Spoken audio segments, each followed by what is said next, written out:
2023 6A Baseball State Championship Tournament. It's the Syracuse Titans taking on the Riverton Silverwolves in our first of 4 games on KSL Sports Rewind.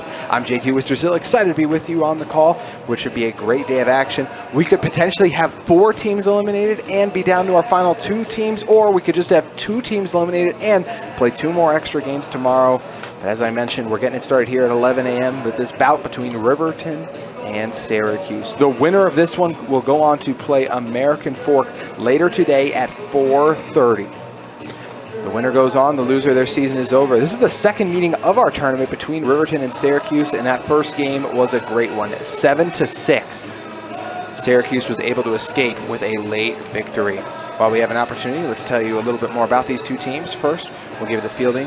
For Riverton, Caden Allred at catcher, Alex Vernon at first, Dylan Zulo at second, Drake Purcell at third, Stein Mazingo at short, Remington Robbins in left field, Cooper Hansen in center field, and Carson Moody in right field with Connor Candelot getting the start on the mound for Riverton. As for the Titans, at the bats, it'll be Austin Burton, Tatum Martin, Brock Hopkins, Taggart Hamblin, Carson Mills, Jake Hopkins batting 6th. Isaac Turley will bat 7th with Kyson Curtis batting 8th and Dawson Raymond batting 9th to round it out for the Titans. Riverton led by Jay Applegate, 24 years of experience, over 356 wins, and of course, a state championship last year. The shortstop, number 7, Austin Burton. Austin Burton now due up. Trevor Thomas leads the Titans. As we're set to start action here.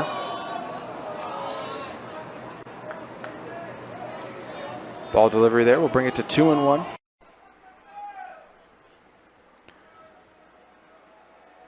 Burton on first. As the count shifts to 2-2. Candelot looking for his first K of the day.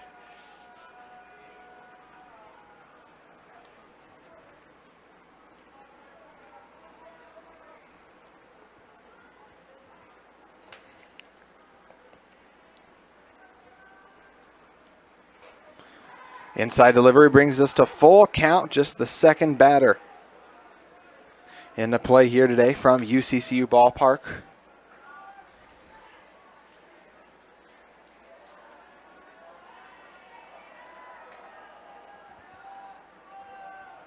The full count delivery.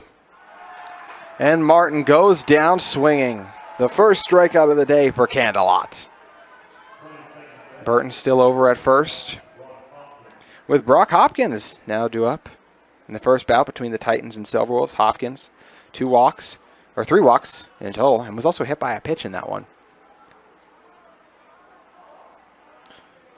Still looking to reach base via a hit for the first time in this tournament. He struck out in 2 of his 4 plate appearances yesterday, and the other 2 put the ball in play, but wasn't able to make it to base.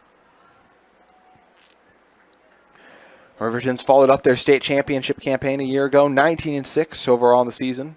They were 12-3 in Region 3 play. As for the Syracuse Titans, they were 16-14 overall in the season and 9-9 in Region play. This is the Syracuse team. It's the 14th seeded Titans. They're by far the lowest remaining seed.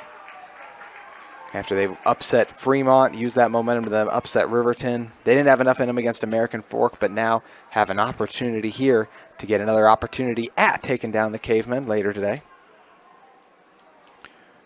The 6th-seeded Silverwolves currently sit with 1 out and 0-2 the count, facing Hopkins.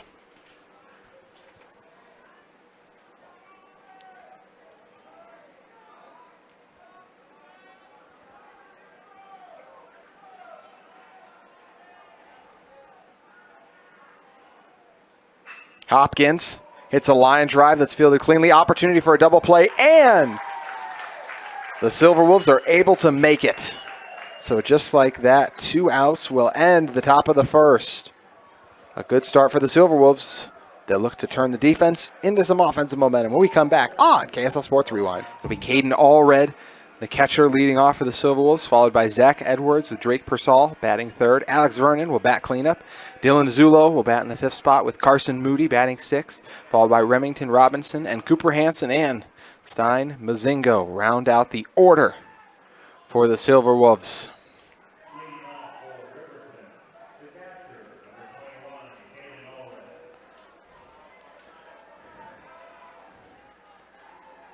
We were up here late last night in a phenomenal game between our top two seeds remaining, the Mountain Ridge Sentinels and Sky Ridge Falcons, in which Mountain Ridge led 5-2 going into the bottom of the seventh. They had held Sky Ridge scoreless for 5 straight innings after allowing them to score 2 runs in the bottom of the second, but 4 huge runs and a walk-off single sent the Falcons into the semis.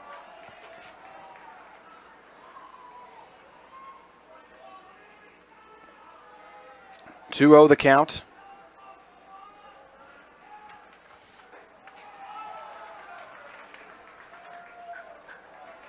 All red in the first meeting against the Titans.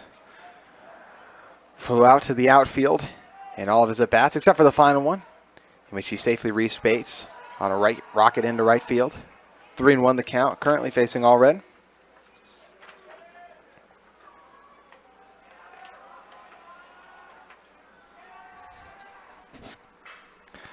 He'll lift this one into center field. It hangs in the air, and able to make the grab on the move is Dawson Raymond.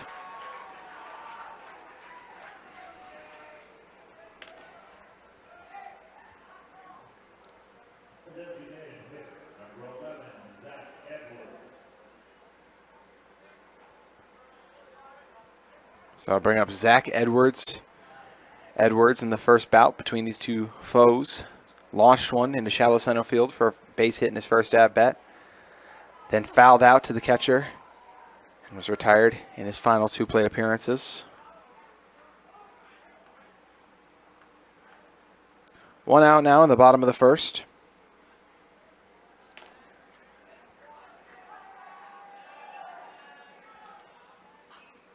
This one fouled back by us in the booth at UCCU Ballpark.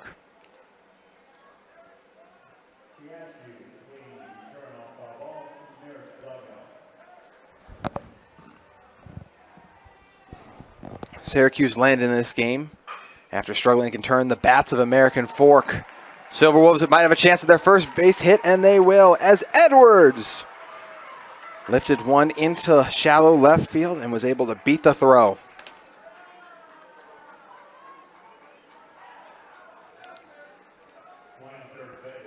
First hit of the day for either side belongs to Zach Edwards. Drake Persall now due up. Persall in that first matchup between these two teams. 2 strikeouts, was hit by a pitch and a walk. Jaden Keebless gets the start on the mound for the Titans. 1-0 the count with 1 runner on first. Vernon on deck. He's had a huge weekend so far. Silverwolves were able to get out of the top of the first with a double play. Titans trying to do the same.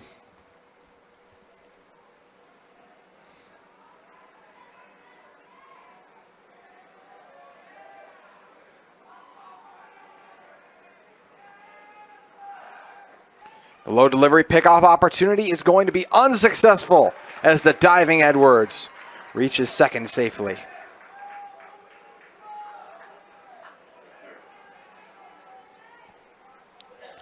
1-2 the count, currently facing Pearsall. Keebless looking for his first K of the day.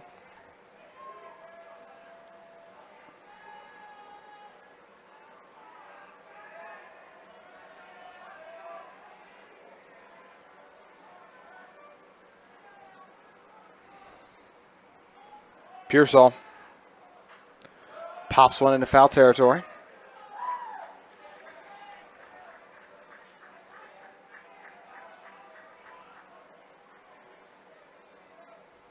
Riverton was in action in our 11 o'clock game yesterday, in which they were able to defeat Westlake In the first game of our losers bracket, it was a 4-3 victory for the Silverwolves. 1-2 the count. But going down swinging is Pearsall. The first K of the day for Keebless. Alex Vernon now due up with 2 outs in the inning for Riverton. Silverwolves trying to avoid leaving runners stranded on base. Vernon, the first game between these two teams, struck out in his first plate appearance, then flew out to right field and to center field, but in his second at-bat, did launch a double deep into center right field. Currently ahead in the count, 1-0.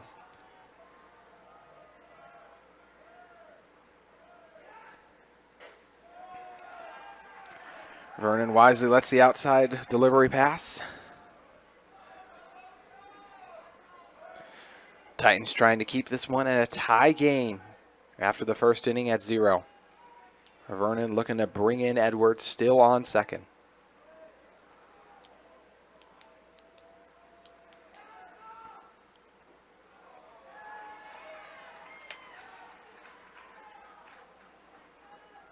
Two on the count.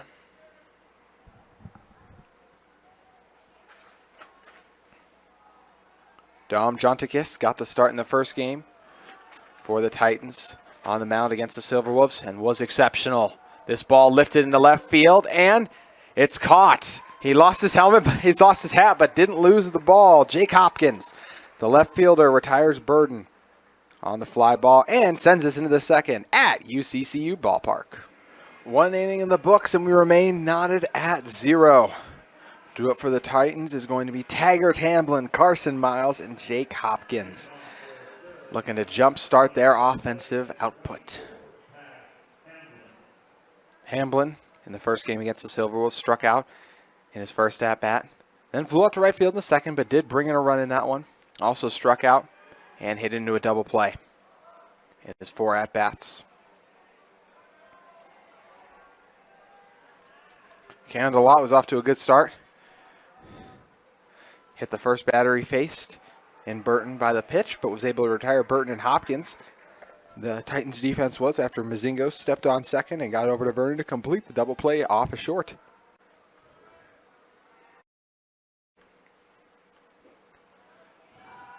One the count. The Silverwolves team that earned the 6th seed coming off their season. They beat Lone Peak in 2 straight games. The first one was an 11-10 close bout. The second was Riverton domination, 14-4. They then lost to the Silverwolves in that 7-6 battle, but took the game against Westlake to reach this position. Slow rolling ground ball is knocked down, but not able to make the throw over in time as Taggart Hamblin has a base hit. Now bring up Carson Miles. Miles struck out in his first plate appearance in that game against Riverton. In his second, flew out to right field. Then landed safely on first after smashing one just past second base. Then grounded out to third in his final at-bat.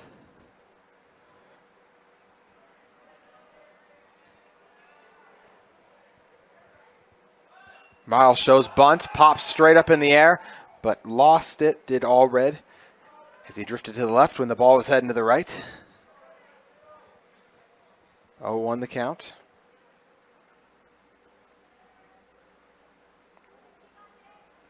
Mentioned the crazy run Syracuse has been on. They beat Granger in the first round of the playoffs, then the upset against the 3-seeded Silverwolves.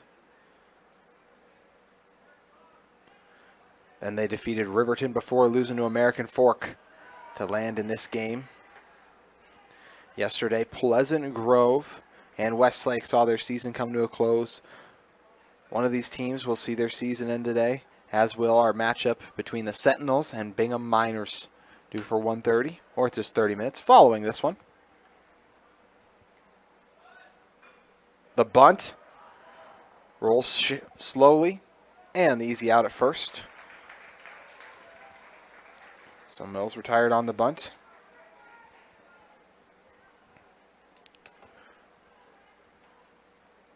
First out of the inning. They were able to advance Hamblin to second, with Hopkins now due up. Hopkins has been arguably one of the best hitters in bracket play so far. Hopkins reached base in his first 2 plate appearances. Off grounders, he drilled down the third base line, then smashed one into right field for a double. And another grounder, he ripped into right field for a base hit. So 4 for 4 in terms of plate appearances and hits for Jake Hopkins in Game 1. He got the start yesterday against American Fork and struggled a little bit. I do see other bodies currently warming up for the Silverwolves. But at the moment, Candelot getting it done for them.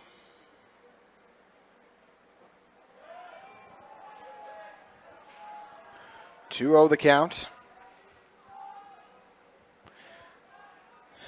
Pitching depth always tested during the long week here at UCCU Ballpark.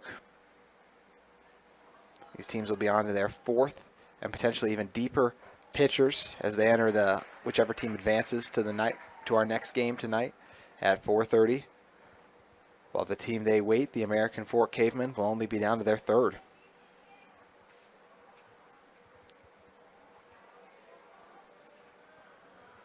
Two 2-1 the count. Low delivery for ball 3.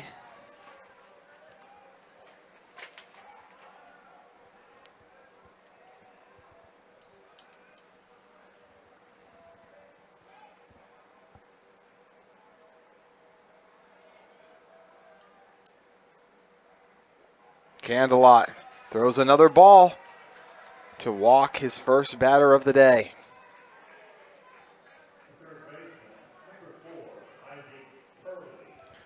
Isaac Turley due up off the Hopkins walk. Turley, in the first matchup between these two teams, launched a double in the left field. Struck out in the following plate appearance and 2 walks.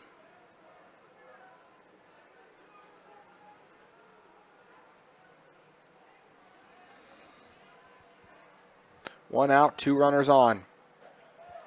Turley allows strike 1 through.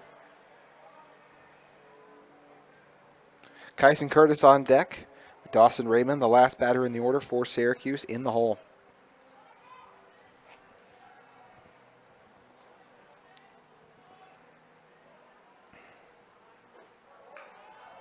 A high delivery evens the count at 1-1.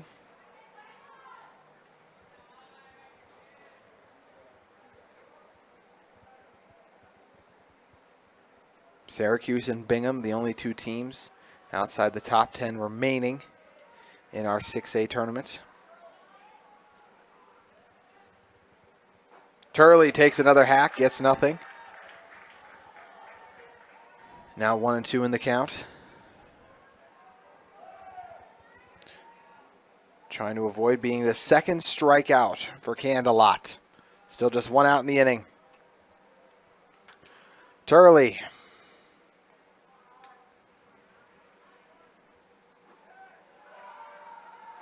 On the low delivery, takes ball 2. Hamblin at second. Hopkins at first.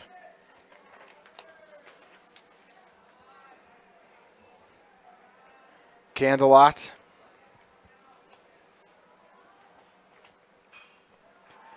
Forces one to be fouled off. Turley fighting to protect home plate.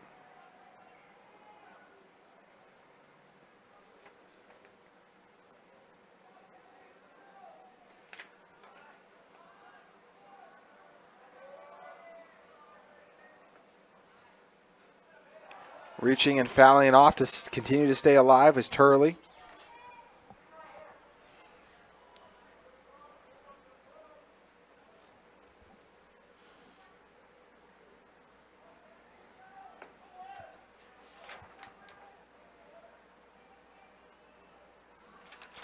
Candelot launches it high into foul territory.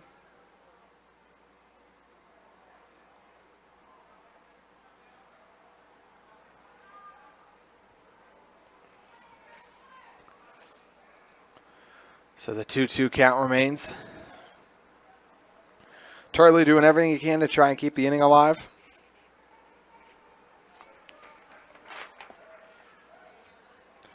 Back-to-back elimination games to start play today. Turley trying to avoid going down at the plate. And he fouls another back.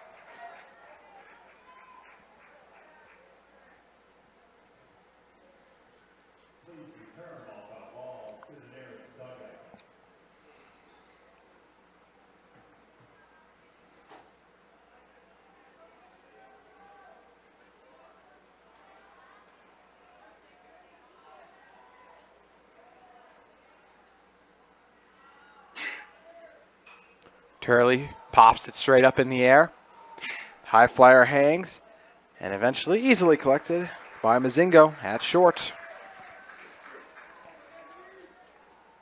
Then I'll bring up Kyson Curtis, the right fielder.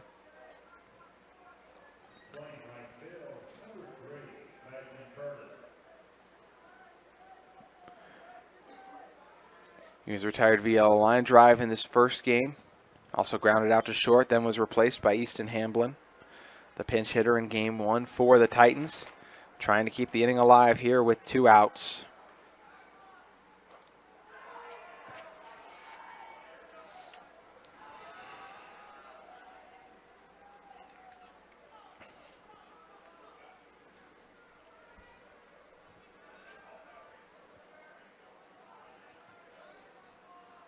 Curtis, the right fielder, lets the strike pass to even the count at 1 apiece.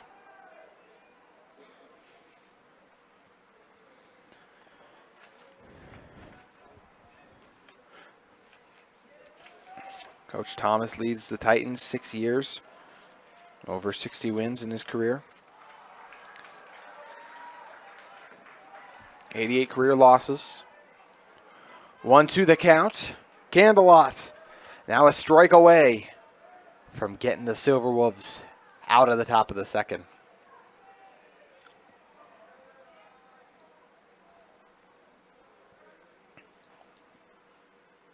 Curtis fouls it back.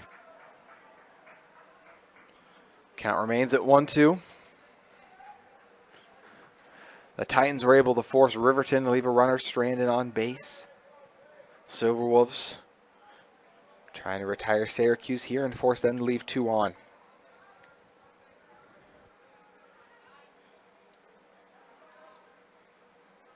Curtis wisely takes ball 2.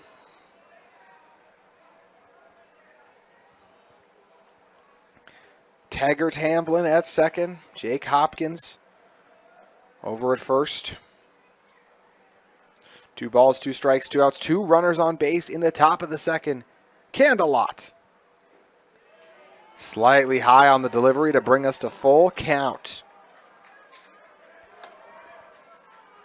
He's in danger of loading the bases, or with a strike delivery could get his team out of it. Curtis goes down looking. He tossed his bat in disbelief over this called strike. And he is retired because of it. Candelot shifts us into the bottom of the second. We remain tied at 0.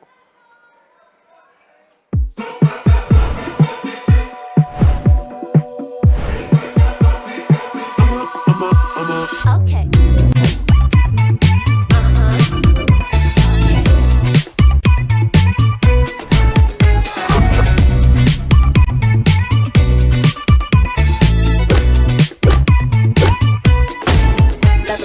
You ain't on my level, then shoot. I can't die. Doesn't chill to done be allowed. 동기도 달라. Bottom of the second, set to get underway. And due up for the Silverwolves is going to be Dylan Zulo with Carson Mooney and Reventon Robbins in the hole.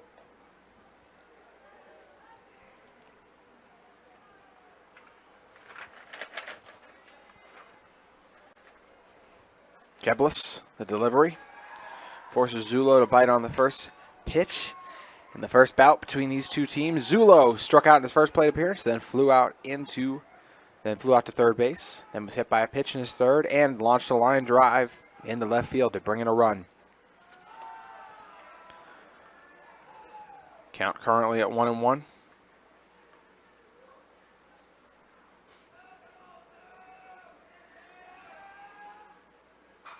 Zulo rips it into left field. It hangs in the air. And originally running a little too far forward was Hopkins, who's eventually able to collect it and retire Zulo.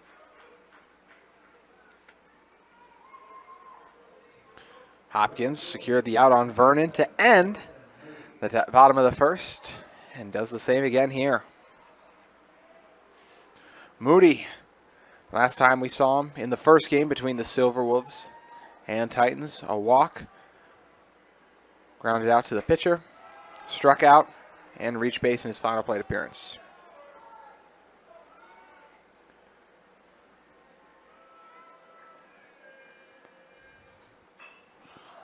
The chopper hangs in the air, but eventually ends up in foul territory.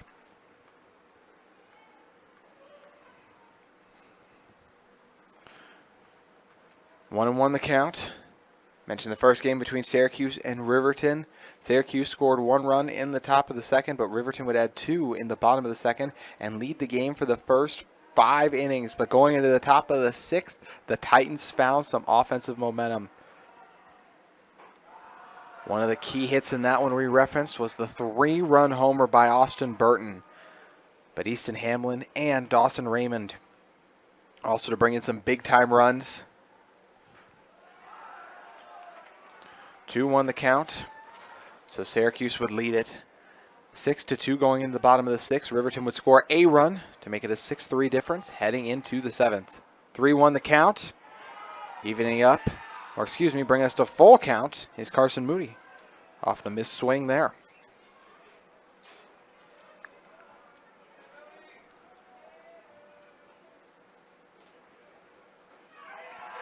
And strike 3, Moody goes down looking.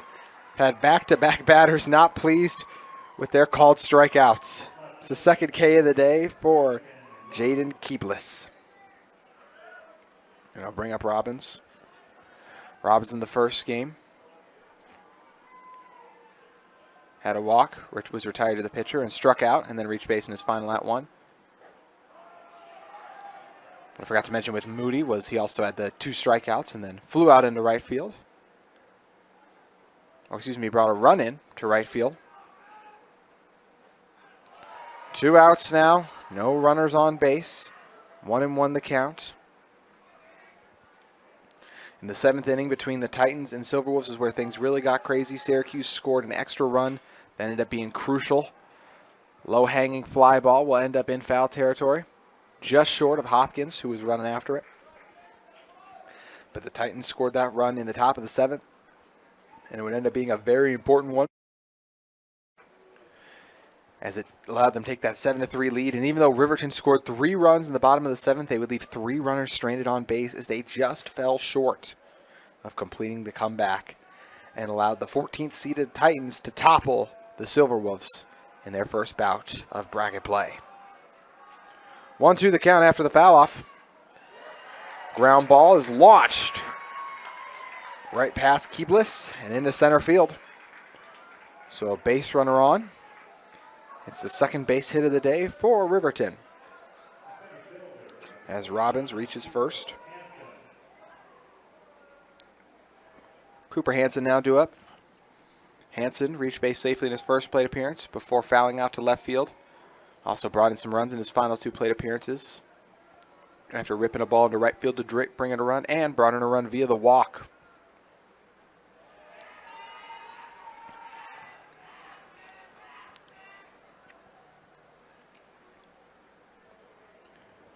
Won the count. Syracuse trying to place themselves in a rematch with American Fork from yesterday's bout. The Silverwolves looking for a rematch of last year's state championship game, in which they lost the first game to American Fork, but then would go on to win the following 2 games and claim the title.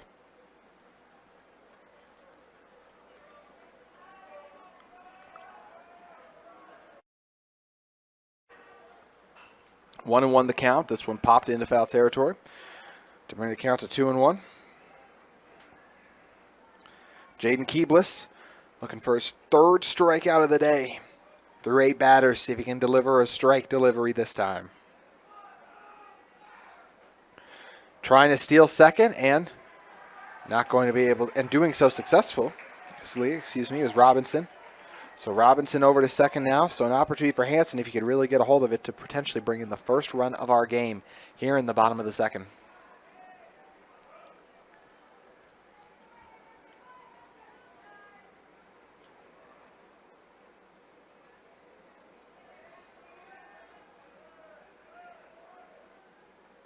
Hanson rips one that just ends up in foul territory. Vernon nearly able to make the grab on it too and end the inning. But instead, we'll do the 2-2 pitch over again. We just saw the wheels from Robbins as he was able to make it over to second safely. An opportunity for him to try and go home.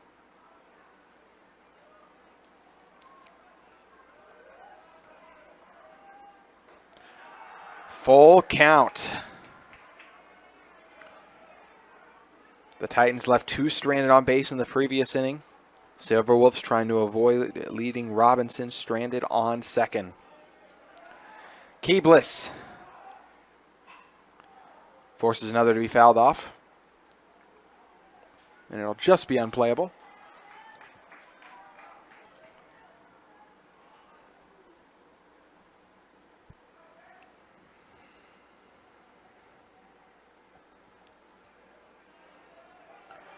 Full count, 2 outs. Keebless.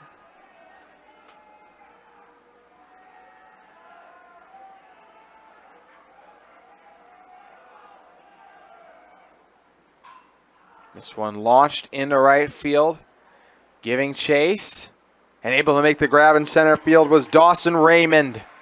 So Raymond forces the Silverwolves to leave another runner stranded on base. We shift into the third. Our score remains unchanged at UCCU Ballpark.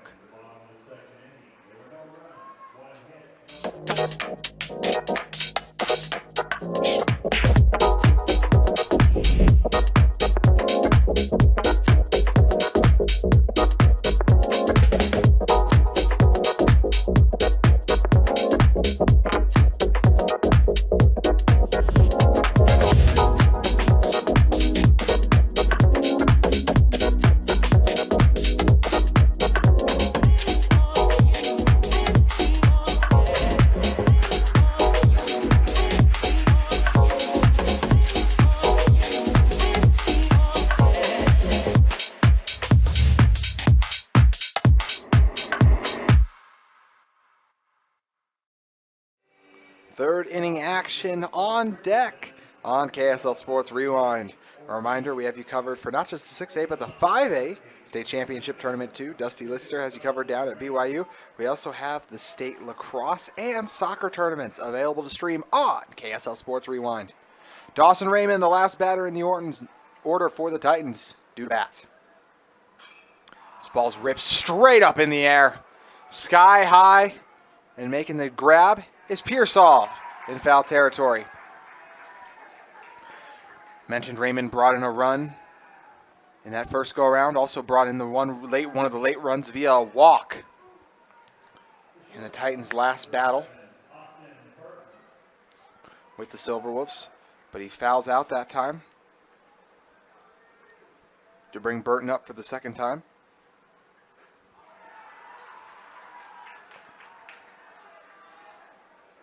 Last time we saw Burton, he was hit by a pitch in yesterday's action against American Fork. Burton struck out in his first plate appearance, then reached base safely on a fielder's choice after bringing in a run, smashing one to third. Also rocketed one to left field and was hit by a pitch in his final plate appearance. So technically back-to-back at-bats if you just connect his most recent one to the one from the previous game. Burton's been hit by a pitch. Currently 2-1 the count here.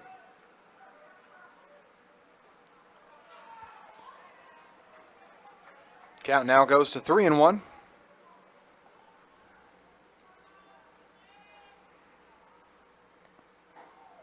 And Burton's heading to first via the walk. Bring up Tatum Martin, who struck out the last time we saw him. In yesterday's action, he grounded out to short, to second, and also flew out to right field. But in his second at-bat, he laid one in left field to bring in a run and move some base runners for the Titans. 3 combined hits through 2 innings early.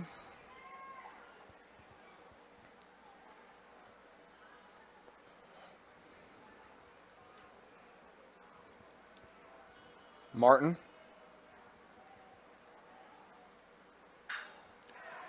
Mashes one into left field, and it'll drop. So 2 runners on base. Just 1 out.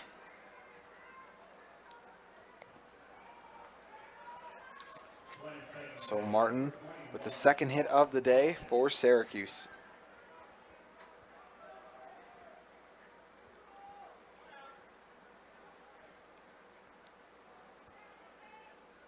Brock Hopkins now due up. The last time we saw him, he grounded into a double play. Doing so here would end the inning. Hopkins allows the first delivery to pass. McCade Oritz, I also forgot to mention as we started this inning, is the new Silverwolf on the mound. As Connor Candelot's day is over. He did pitch a little bit in yesterday's action, and gave us some hits here, so Coach Applegate thought it time to turn to Oritz.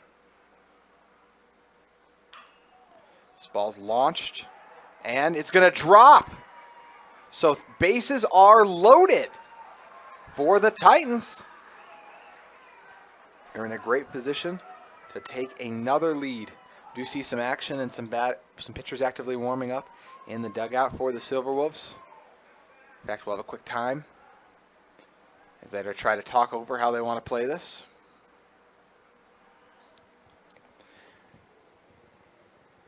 It's Burton on third, Martin to second, and after Hopkins laid that one.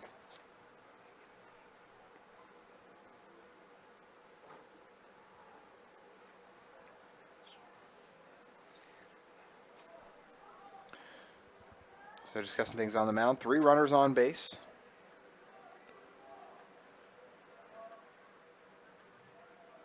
Now batting the first baseman, number 24,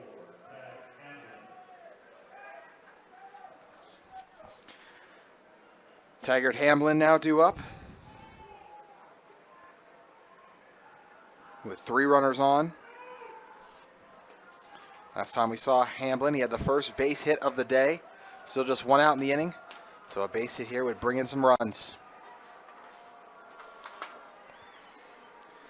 Hamblin in yesterday's action didn't have the same success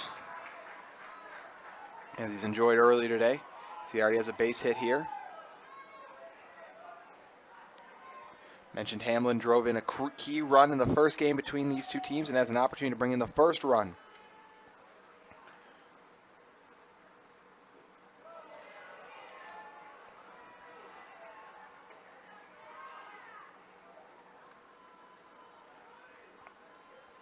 One and one the count. Oritz fresh off his first meeting on the mound. Looking to get on track with 3 Titans on base.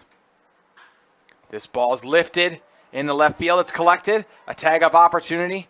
Trying to go home. It's going to be close, but able to slide in safely is Austin Burton. The first run of the day on the board as Syracuse takes the early lead.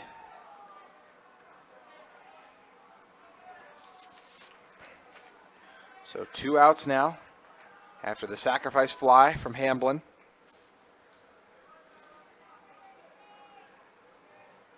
designated hitter, number 16, Carson Miles.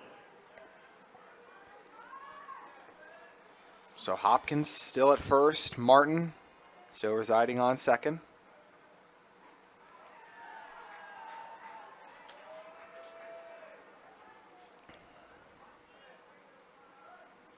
Won the count. Miles, last time we saw him, grounded out to the pitcher on a bunt.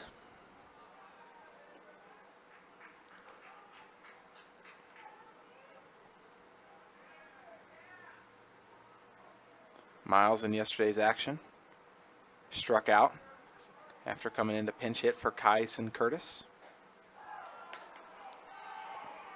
1-1 the count.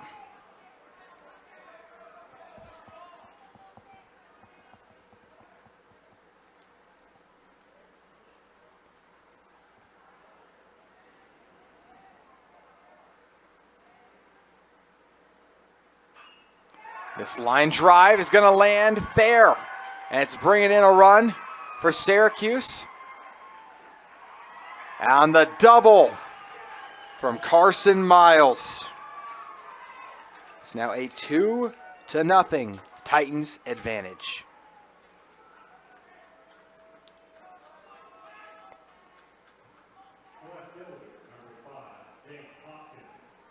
Jake Hopkins due up for the second time. Looking to bring in a run of his own, capitalizing on the current success being enjoyed by the Titans at the bats. Miles with a monster hit right down that third base line. There's Robinson flying over trying to collect it, but just a little too far away from him. Hopkins walked the last time we saw him. Looking to reach base once again. Mentioned the success going 4 for 4 in the first game.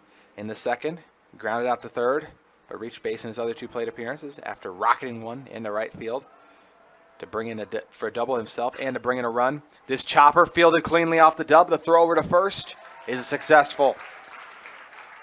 So the Titans may have left 2 stranded on base, but they were also able to score 2 runs and take a 2-0 lead as we exit the top of the third on KSL Sports Rewind. Welcome back in. Bottom of the third action. Getting underway here. 2-0 the differential.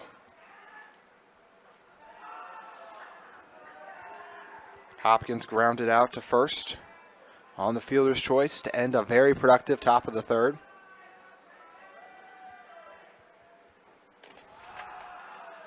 It'll be Cooper Hansen. Or excuse me, Hansen was retired to end the previous inning. So he's Stein, Mazingo, and then we'll turn it back over to the top of the order. 3-1 the count here. Mazingo, his first time batting in this tournament, playing short. Takes strike 2. Full count, the first batter in the bottom of the third. Jaden Keebless still on base, or still on the mound. And it's because of his ability to get strikeouts like that. His third K of the day through 9 batters faced.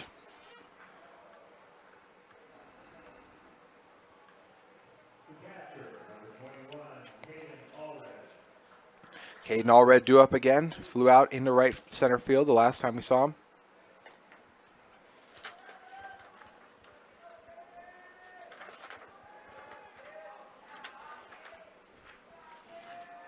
Allred in yesterday's action against Westlake. Walked in his first plate appearance. Then in a grounder, he hit too hard to short that allowed him to reach base safely. Then struck out, then grounded out to short. The catcher currently 1-0 in the count.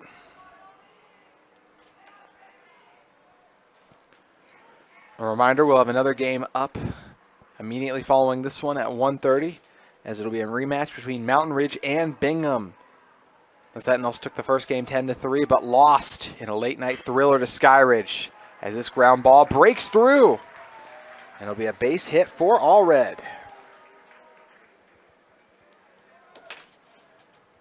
So a runner on first with 1 out in the bottom of the third.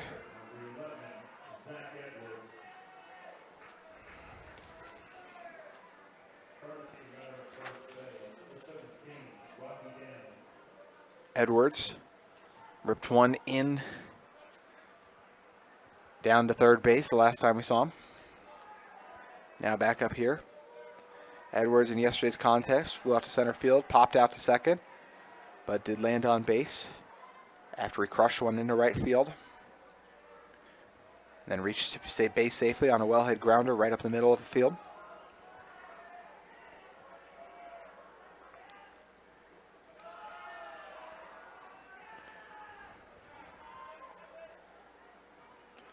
Last ball Edwards hit, he drilled down the third baseline. Turley tried to make a scramble for it, but was unable to do so. Count now at 1-1. But I mentioned we'll have that rematch between the Miners and Sentinels at our second elimination game due up at 1:30 here at UCCU Ballpark, and you can stream it on KSL Sports Rewind.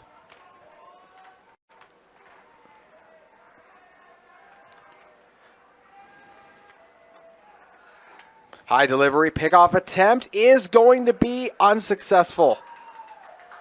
As making the grab that time over at second was Hopkins, but he was unable to get it down in time to tag Edwards, who's stolen second. Silverwolves looking to tie this one up with a runner on base. The tying run now at home plate.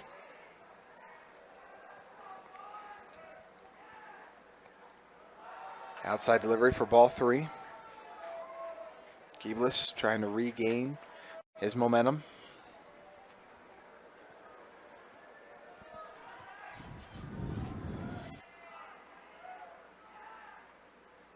The outside delivery squeezes away, and because that ball was lost on the off-target delivery from Keebless, it allows Edwards to make it all the way over to third. So runners on first and third now with Drake Pearsall, who struck out the last time we saw him due up. Pearsall in yesterday's bout with the Thunder flew out to center field for his first 2 plate appearances, then grounded out to third, then struck out in the last one. We apologize that we do show a runner on first, but our graphic currently is not working right now, so it doesn't show up on our board, but do have a runner on first. We want to assure you a line drive lifted and an out collected, and in fact, the double play. Wow, what a turn of events. Burton snagged it out of the air at short and then threw it over to Hamblin on first. First double play of the day for the Titans. As we move into the fourth, the Silverwolves leave some runners stranded on base.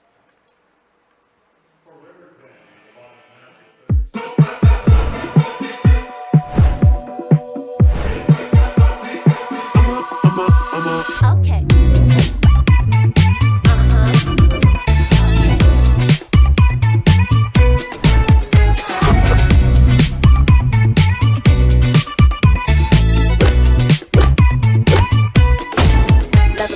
You ain't on my level, then shoot, I can't die. 가슴 질투 떠너비 올라와. 공기도 달라. Welcome back in.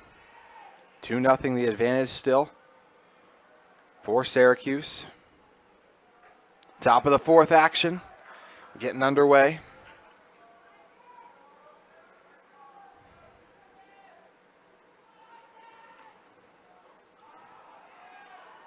Oh, 1 the count.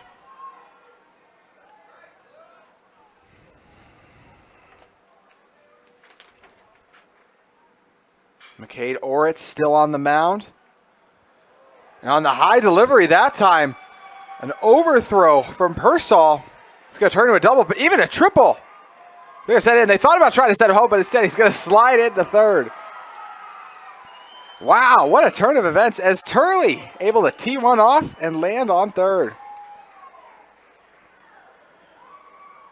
Turley reached base in had a walk in his first plate appearance yesterday and then struck out grounded out to the pitcher. In his third, he had a well grounder that reached first, but one of his biggest plays of the weekend.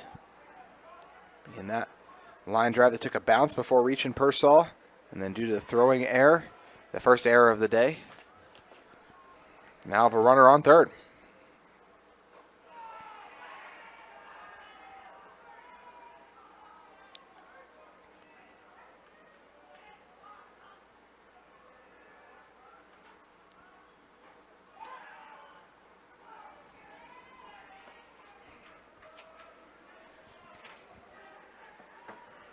Two-0 the count. Titans looking to take a 3-0 lead. 2 outs currently in this one. 3-0 the count. Oritz trying to get back on track, facing off against Curtis.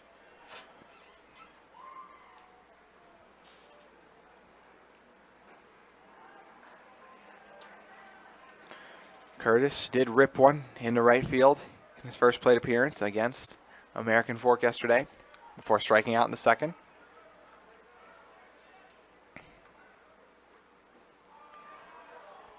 And strike 2 delivered.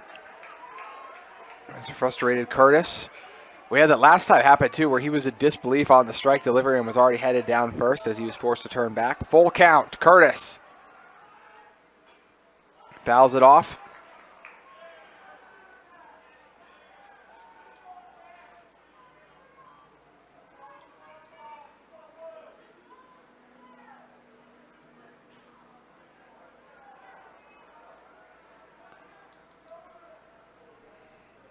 Oritz. It's strike 3, and an irate Curtis is headed to the dugout in disbelief.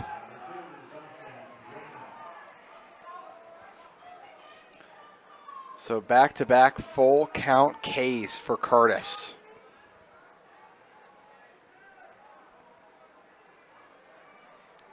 So now 1 out. Still a runner over on third. Dawson Raymond due up. Raymond in yesterday's action, a walk.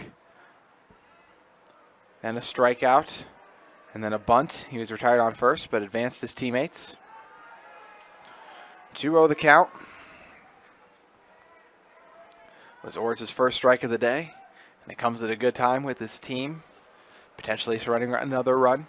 Still a pitcher warming up in the dugout, or in the bullpen, excuse me, for the Silverwolves. So they may decide to make a change if they give up another run. They've allowed 4 hits so far.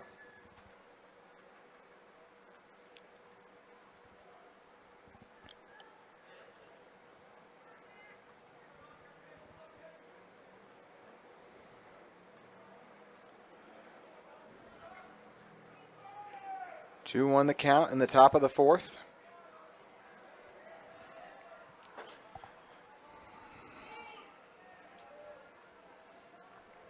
Raymond fouled out to third the last time we saw him. Goes to 2-2 in the count.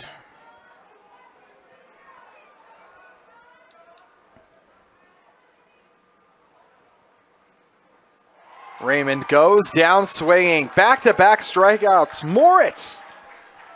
McCade Oritz looking confident on the mound. Austin Burton due up for the 3rd time today. Last time we saw him, he walked, and before that reached base safely after being hit by a pitch. So 2 outs now. Turley over on third.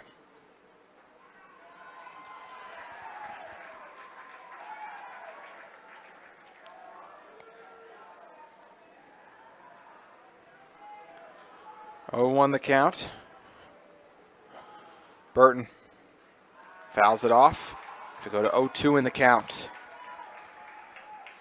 Silverwolves gave up 2 runs in the top of the 3rd. Looking to avoid giving up a 3rd.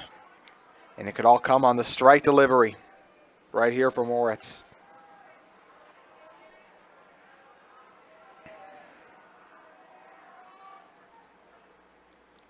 That low delivery squeezes away, and we are going to have another run score for the Titans. The wild pitch couldn't have come at much of a worse time than that. As Oritz loses control of it, coming off back-to-back strikeouts, and allows Turley to come in. What would have just been a base hit for Turley, he stretched into a double. He got all the way over to third after the throwing error from Persall, and then on the wild pitch there, he's able to score. This one's fouled off. No runners on base now. 2 outs.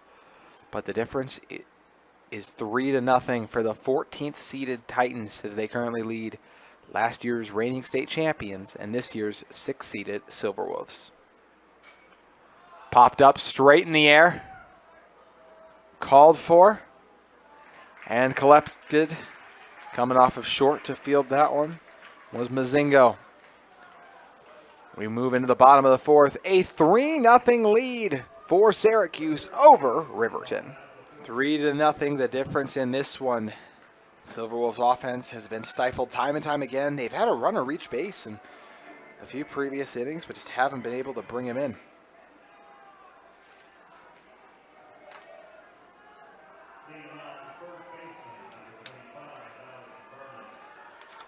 Alex Vernon due up. It'll be Vernon, Zulo, and Moody all on deck. Vernon, in yesterday's action against Westlake, brought in the first run of the day in the first inning. This one flies high into center field, and he's retired after on the first swing and miss. As I mentioned, Vernon had a good day yesterday. 2 runs brought in on a booming hit in the left field and center field respectively. Also walked, So reach base in his 2 plate appearances so far here early. He's been retired in both of them. There we have Dylan Zulo with 1 out now.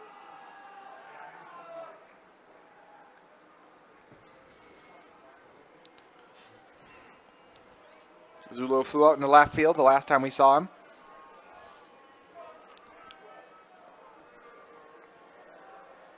Keebless fouls it back into the net.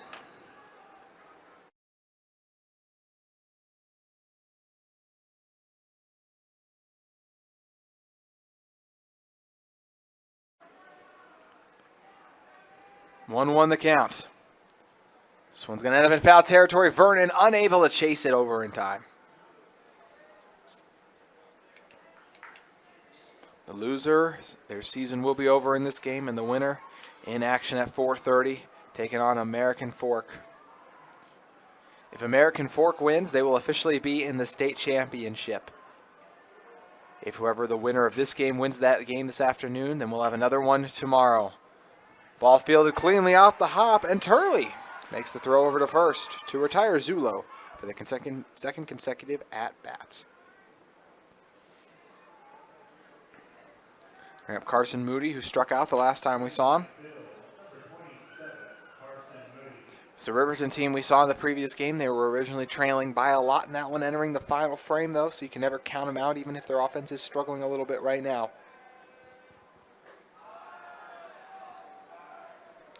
All it takes is one play. But they gave those 2 runs in the top of the 3rd and the 1 in the top of the 4th.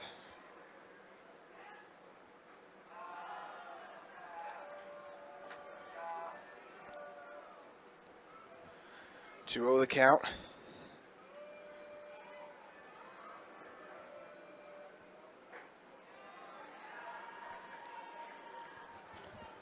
Two and one.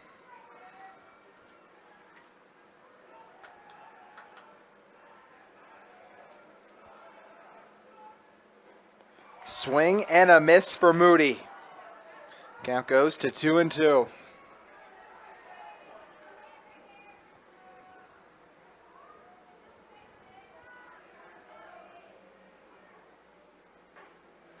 The outside delivery brings us to full count.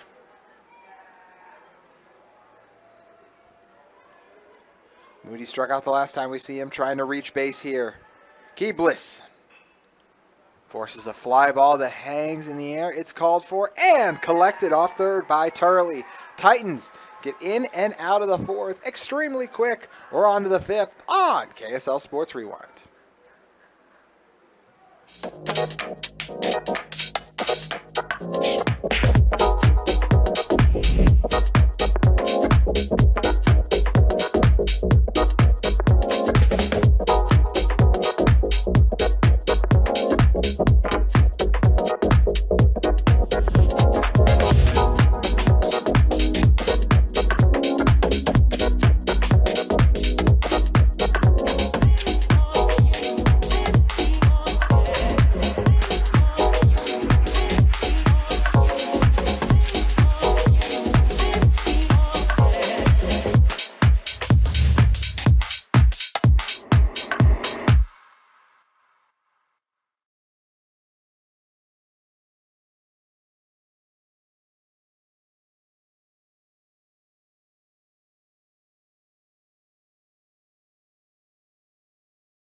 We're already 4 innings deep into this one, and it's a Syracuse lead over the Silverwolves. In our double elimination tournament, Syracuse with an opportunity here to send Riverton packing. But the Silverwolves, a lot of time left. They're down to their final 9 outs now, just like Syracuse in regulation. They're going to have 3 more opportunities to extend their lead.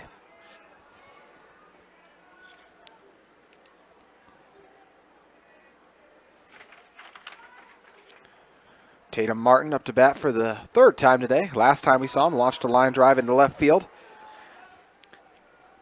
and eventually was one of the first runs to score. 2-0 the count here.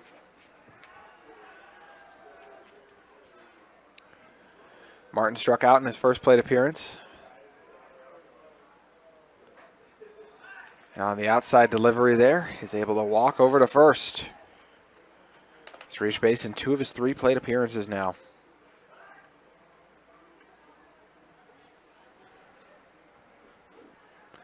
See a meeting take place as they'll talk things over with McCade Oritz. Had a couple of huge strikeouts in the previous inning, but has given up some runs as well.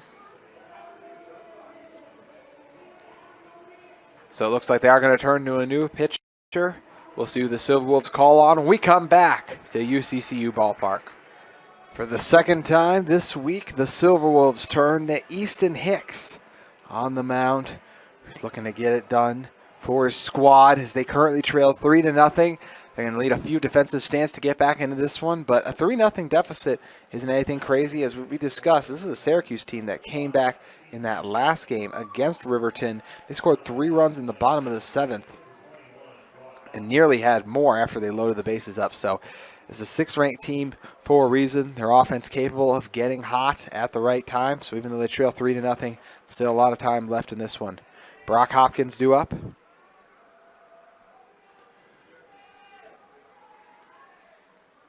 Runner on first is Martin. Hopkins shows bunt, hangs in the air, and is collected. So a good start for Hicks as Pearsall comes down to make a play on the high-flying bunt.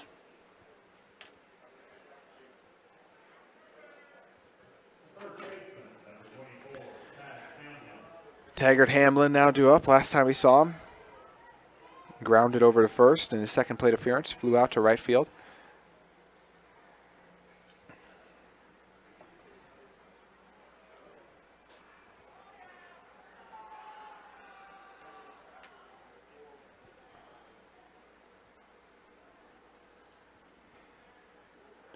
Hamlin resets. 1 out now in the top of the 5th. Pickoff attempt down to first, unsuccessful.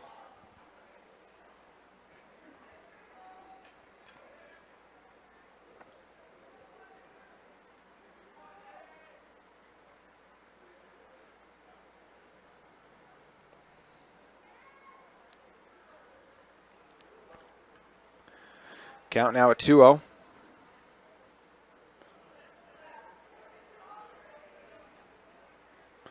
One out in the inning for Hicks. It'll be Hamlin, Miles, and Hopkins. Up now on deck and in the hole currently. Hamlin flew out into left field the last time we saw him, but drove in the first run of the day in the process. He was ahead 3-0 in the count, now 3-1 off that delivery from Hicks.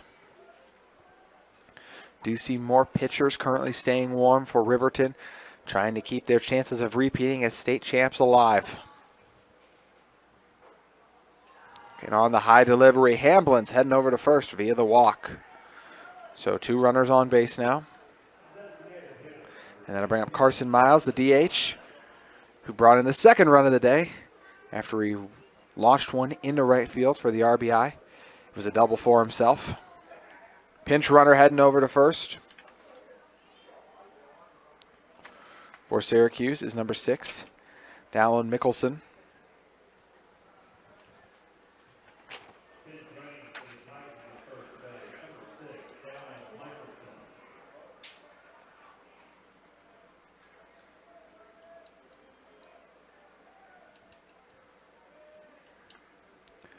Miles with 2 runners on base and 1 out.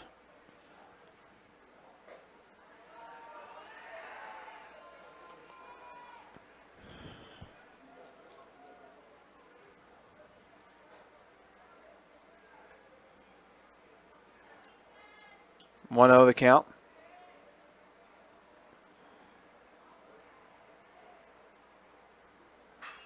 Miles pops it straight up.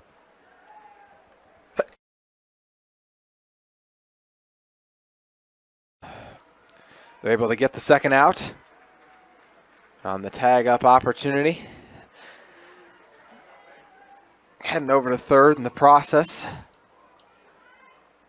was Martin. Dallin Michelson staying situated on first. After Miles was retired, he was swinging for the fences, but fell short. Jake Hopkins due up last time we saw him and grounded out to first. Left a few on base. A walk before that. Had a lot of success this weekend, though, as we've discussed. Looking to make a play for his team here.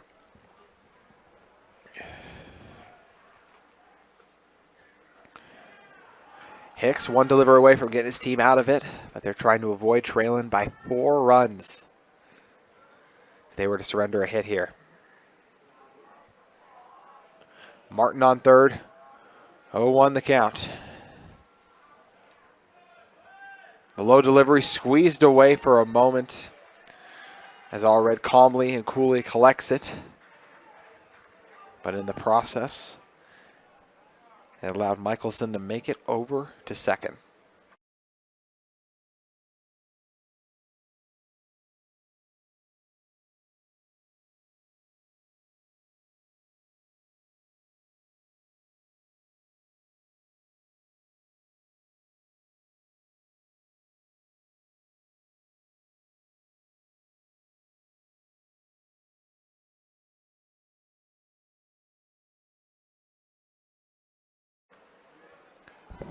One, two the count. We apologize for some of those technical difficulties. 2 runners in scoring position, 2 outs. Hicks, 1 delivery away from getting the Silverwolves back on the offensive. Hopkins fouls another back by us.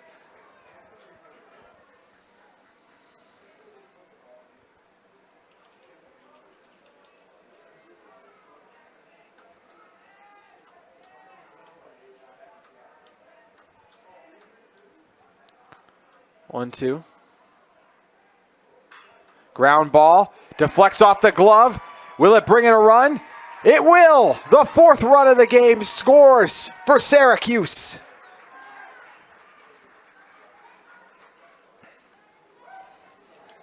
So it was Martin who comes in for the 2nd time today as Hopkins hit a fiery ground ball down to third that deflects off the glove.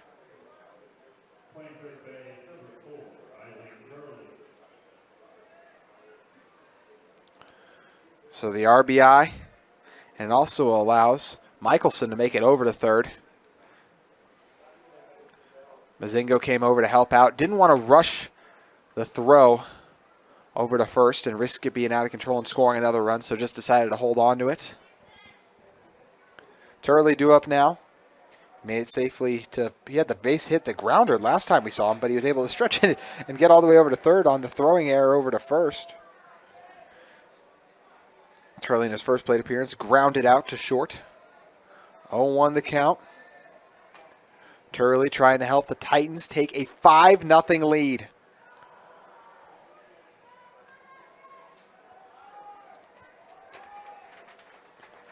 One and one the count.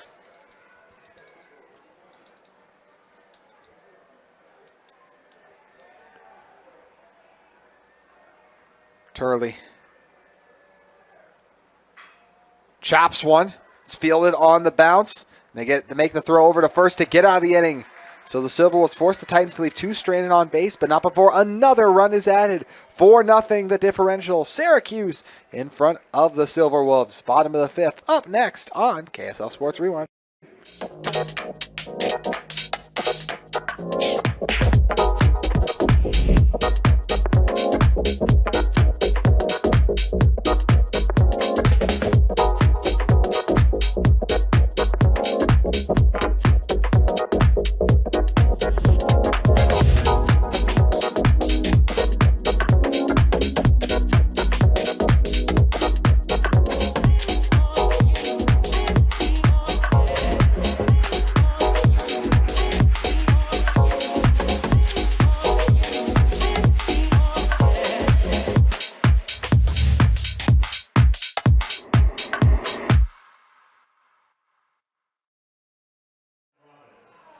Riverton back up to bat in search of some offensive momentum.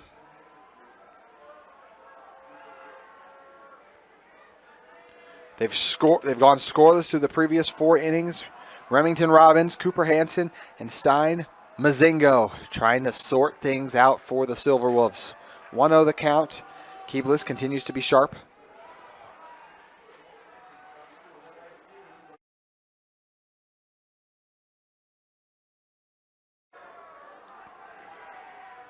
One the count. Make it 2-1 off that ball delivery. Silverwolves have gotten some players on base. They're only trailing in the hitting department 3-4, but some of those errors, the 2 have gone against the Silverwolves, have been costly. That one fielded off the dirt, backhanding it was Burton. But the thrower to first, not in time. Wow! Robinson, safe, showing off the wheels. Second consecutive time he's reached base via a hard hit grounder.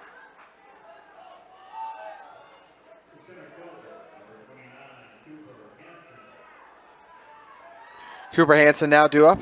Last time we saw Hansen, he was unable to make it on base and left 2 stranded on. Hansen in yesterday's action against Westlake launched one into shallow center field, then was retired after he blasted one at the pitcher, and it was a quick grab made by him on the line drive, then flew out to left field. The bunt goes straight down the first base line. It's going to be a foot race, and unable to make it in time over back to the bag was Hamblin. So 2 runners on base now. Silverwolves not done yet.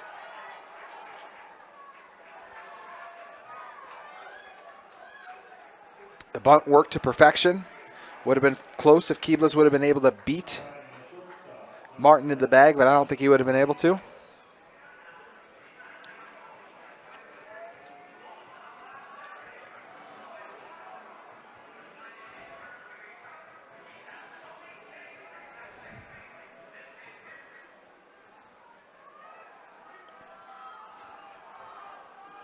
So no outs. Mazingo in the top of the order, batting currently and on deck.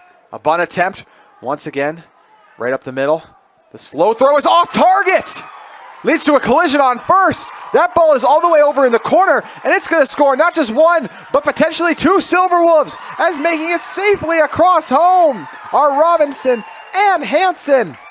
Mazingo brings in 2 for Riverton. Just like that, a 4-0 lead is cut to 2. Keebless had gotten on top of it and tried to make the throw over to first, but in the process ends up colliding, or excuse me, it was Mazingo ended up colliding with Hamblin, and the ball just escaped, and it was in a difficult spot in the very corner between basically first base and the bullpen, so no one over there to get it.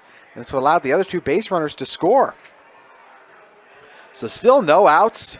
1 runner on base. 4-2 the differential. Coach Thomas took a mound meeting, but leaves. Do see some bodies starting to get slightly warm for Syracuse, but this game's still in the hands of Keebless for now.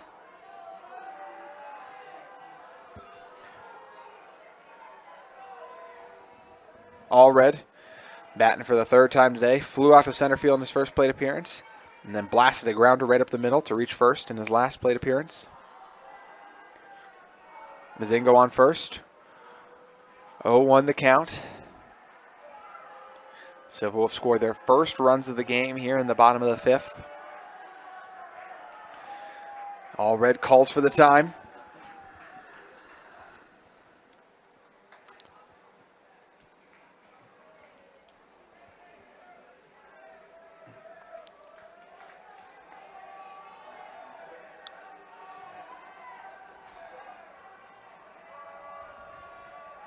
Pickoff attempt over to first, unsuccessful. As they try to keep Mazingo honest.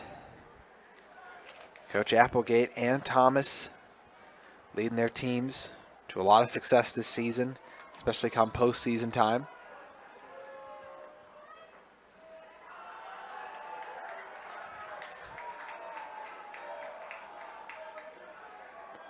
One and one on the outside delivery.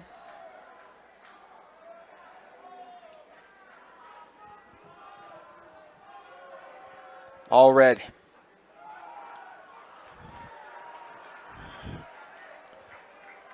Strike 2 through.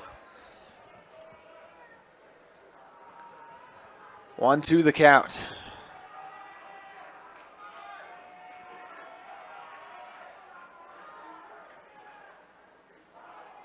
This ball squeezes away from Martin for a moment.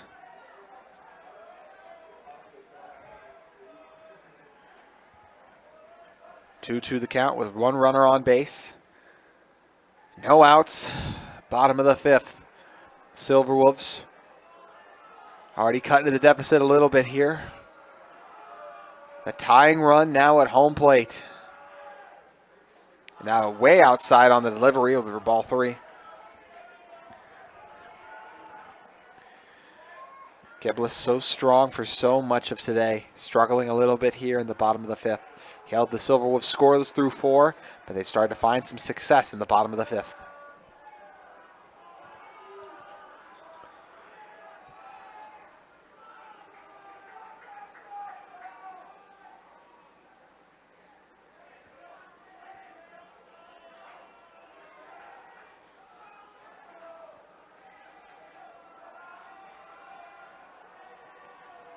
The full count delivery.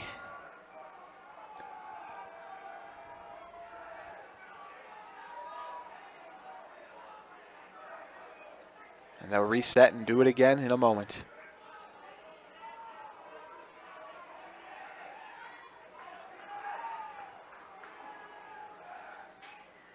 All red pops it up in the air, flying in, and able to make the grab on it. In center field, or excuse me, in right field was Curtis, who had to run a long way, but still able to track it in. So still one runner on base, with Edwards now due up. Walked the last time we saw him. Before that, launched one down the third base line. A hard hit ball that was trapped by Turley, but he wasn't able to make the throw over to first in time.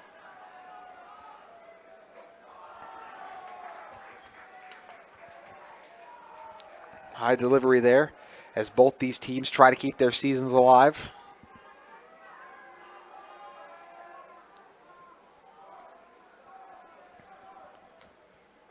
Swing and a miss.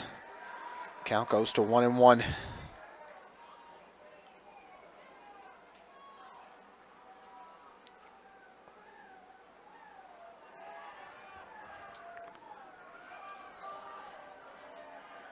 One and one the count. This one pops straight up in the air. Calling for and collecting it is Turley, who came off third. 2 outs now in the inning.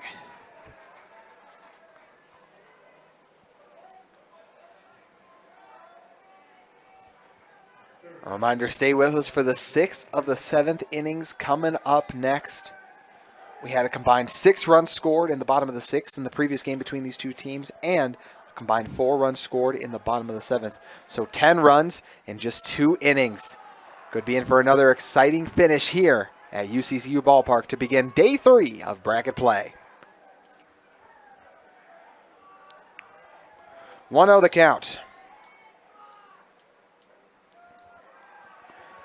That one might have deflected off the elbow of Persall. He's trying to say it did.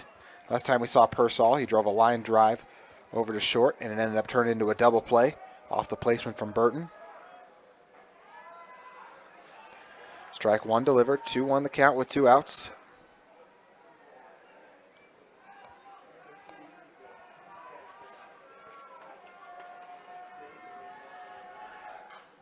This one pops straight up in the air again.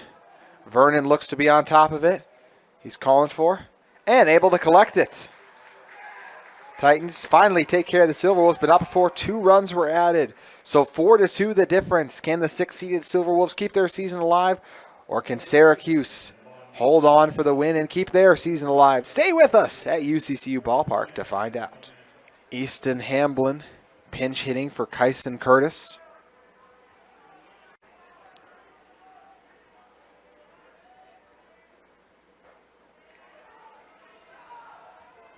It's exactly what happened in the first game between these two teams.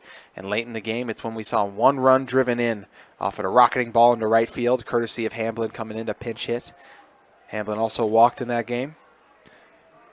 And in yesterday's action, Hamblin, the DH, grounded out to short, grounded into a double play, grounded out to short again, and grounded out to first. So not the afternoon he was hoping to have, but looking to have more success here. Currently had 2-0 in the count, facing off against Easton Hicks. Hicks has played all over the field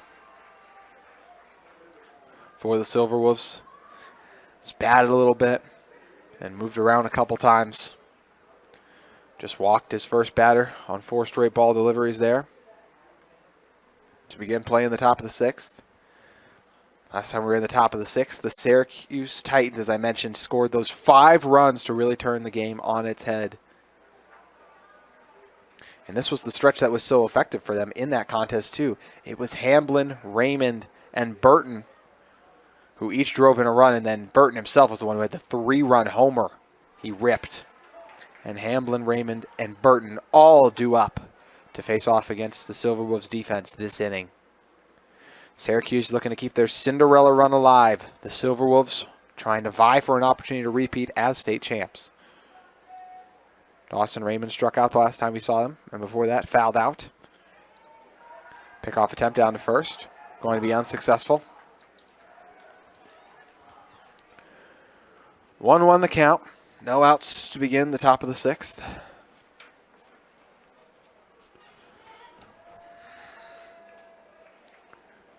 Raymond, the center fielder, looking to increase the 4-2 lead after Riverton had 2 runs in the bottom of the 5th.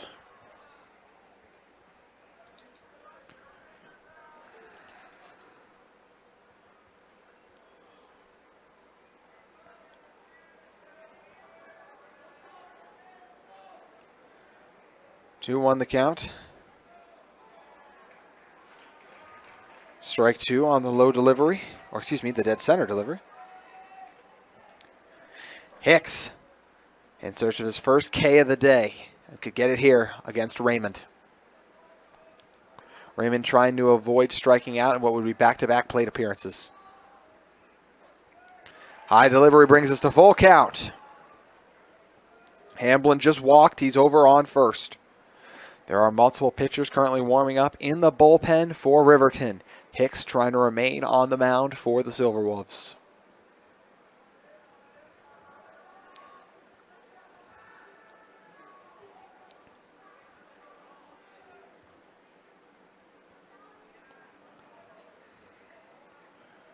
The full count delivery. Hicks is hit. And this one will take a bounce before it reaches right field. Dawson Raymond with a big-time rip into right field. 2 runners on base, no outs. Going to see the Silverwolves take a meeting on the mound. This could be it for Hicks, as we await a decision from Coach Applegate. Remington Robbins now due up for the Silverwolves on the mound. He comes over from the outfield. Him and Hicks just literally swap spots as Easton Hicks goes into left field. Mentioned Hicks played all over. Remington Robbins, the junior, 6'3", 180. Looking to help Riverton come back. It starts on the defensive end. No outs, 2 runners on base. After Dawson Raymond that is, just ripped one into right field with Remington Robbins. Thought about going over to second, but instead just checks the base runner. So 2 on, no outs, and we're back to the top of the order. It'll be the 4th at-bat for Austin Burton. He was hit by a pitch and walked in this one, and grounded out to second the last time we saw him. Burton, in the first go-around, made the play of the game with a 3-run homer.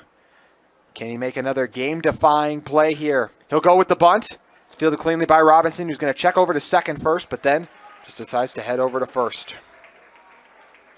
So Burton is retired on the bunt.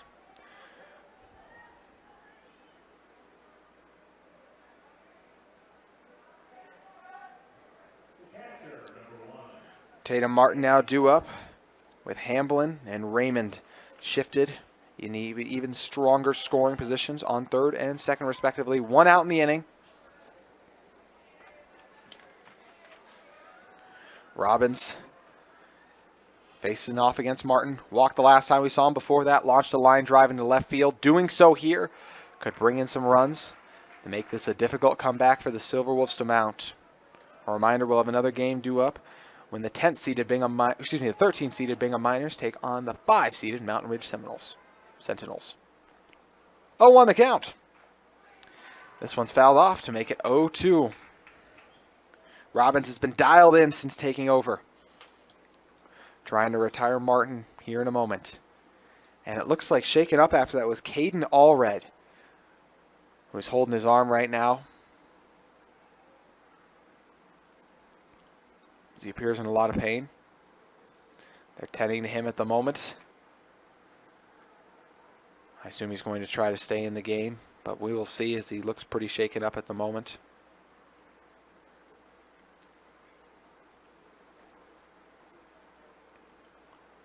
Coach Allred and his staff talk it over with their catcher, try to figure out what he wants to do.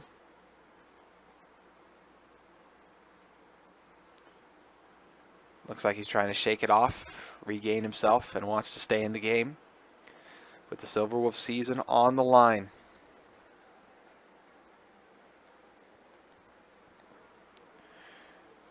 Riverton and Syracuse both have come so far. Neither one want to see their season come to an end. Allred trying to regain the feeling in his arm, shaking it out. Couldn't exactly see from my vantage point where he got hit, but looks like he is ready to return to the game.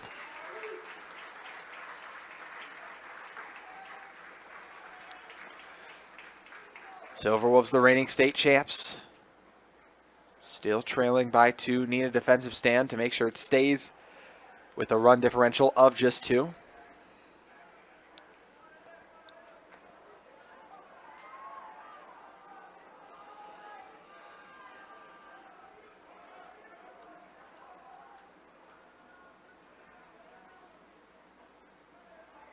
The outside delivery.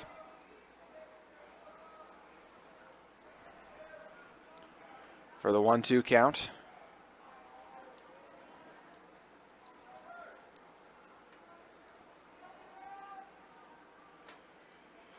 Martin fouls it off.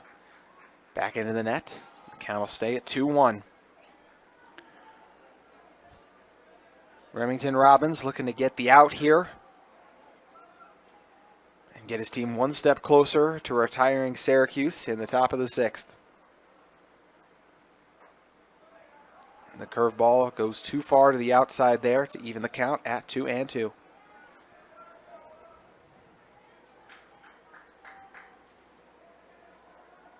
Raymond at third. Hamlin at third. Raymond at second. A 2-2 pitch, and going down swinging is Martin. Second time he's struck it out today, and the first strikeout for Remington Robbins. Now just 1 out away from leaving 2 Titans stranded on base.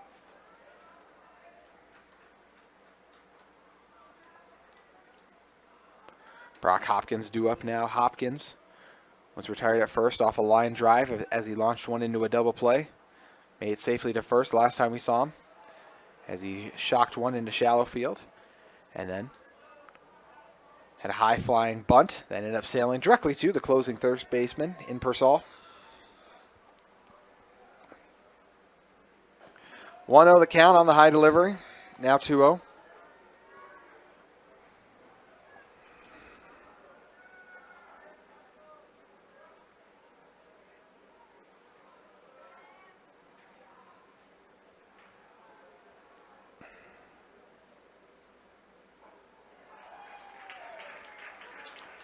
Strike 1 delivered. 2 outs here in the top of the 6th. Remington Robbins, the left fielder for the Silverwolves, stepping up on the mound. And now just 1 strike away from getting the Silverwolves back at the bats. He's looking for back-to-back strikeouts. Hopkins looking to bring in some runs with his teammates on second and third.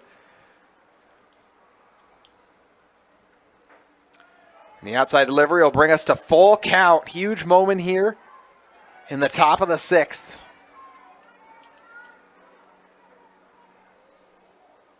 Remington Robbins. Can he get the Silverwolves out of it? Potentially, as it's popped up in the air, called for by Hansen and collected by Hansen on the Wolverine logo. So that will do it. 2 runners left on base in the top of the 6th as Hopkins flies out to center. This game's still within reach, 4-2. Riverton down to their final 6 outs. We'll see if they can get back into it when we return for the bottom of the 6th on KSL Sports Rewind.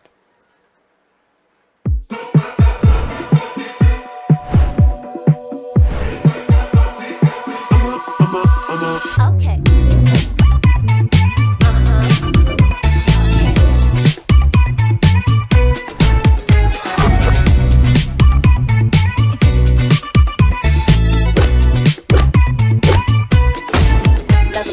You ain't on my level, then shoot. I can't die. 똑같은 질투 떠너비 올라와. 공기도 달라. The Silverwolves trail by 2, entering the bottom of the 6th. On KSL Sports Rewind here at UCCU Ballpark, your home for the 2023 6A Baseball State Championship Tournament. Alex Vernon, Dylan Zulo, and Carson Moody all due up as the Silverwolves are down to their final 6 outs if they hope to keep their season alive.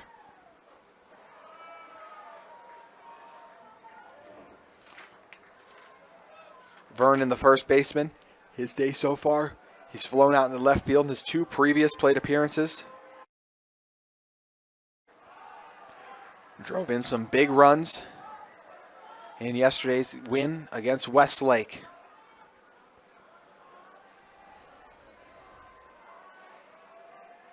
Vernon takes his first strike as he was ahead in the count, 2-0.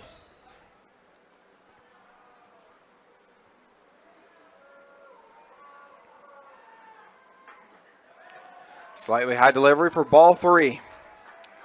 Vernon trying to reach base. And that would mean the tying run would be on deck if he's able to do so.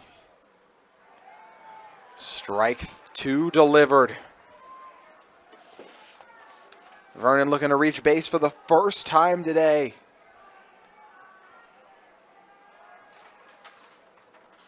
Instead he fouls it back. Vernon only reached base once against the Silverwolves in their first, against the Titans in their first bout with the Silverwolves.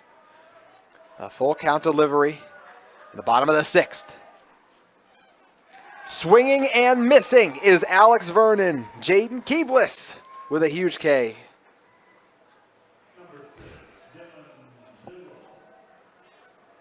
Dylan Zulo, now due up. Flew out to left field in his first plate appearance.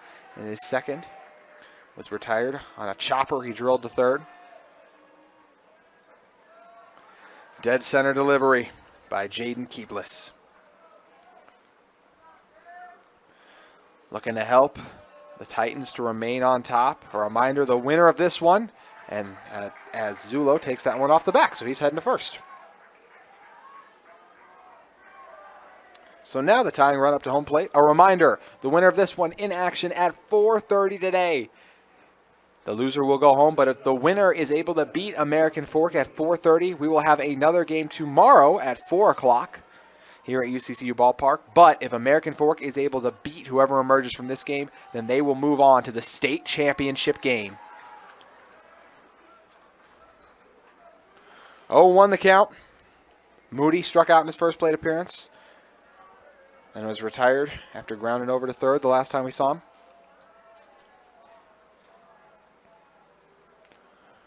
1-1 the count.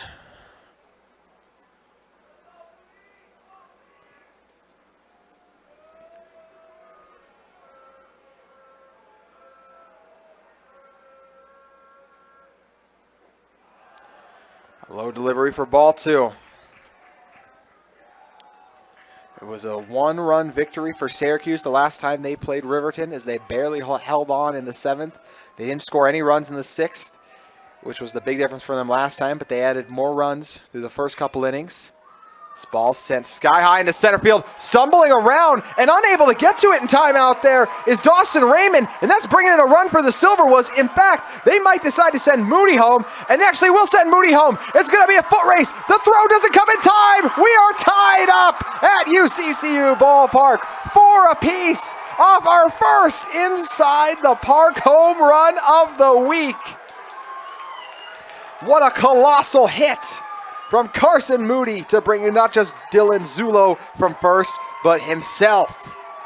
Wow. We are tied at 4. And that will do it potentially for Jaden Keebless. So as he exits the mound, we take a break and we are all tied up in the bottom of the 6th. Stay with us on KSL Sports Rewind. You're in for a good finish.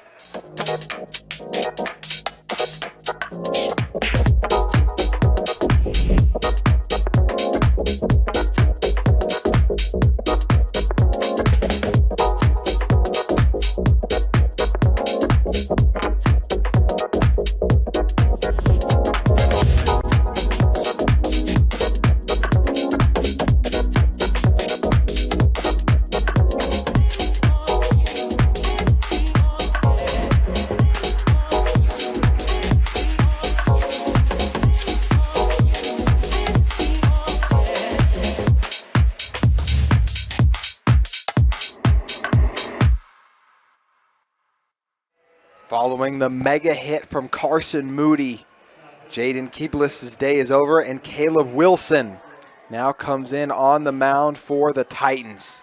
That was a crazy sequence we just saw play out on our first home run of the day and our first inside the park home run of bracket play. It's a huge ballpark here at UCCU. I'm surprised we hadn't had one yet, but just takes the right circumstances and scenarios.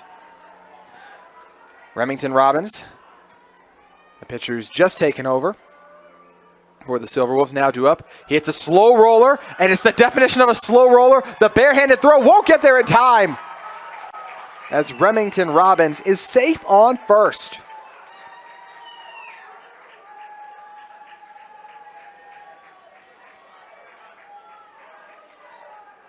So that was by far the slowest rolling grounder we've possibly seen this week. So the first hit of the day. Cooper Hansen now due up in this tie game. Silverwolves out hitting Syracuse 7-4. 1 run on, 1 out in the bottom of the 6th.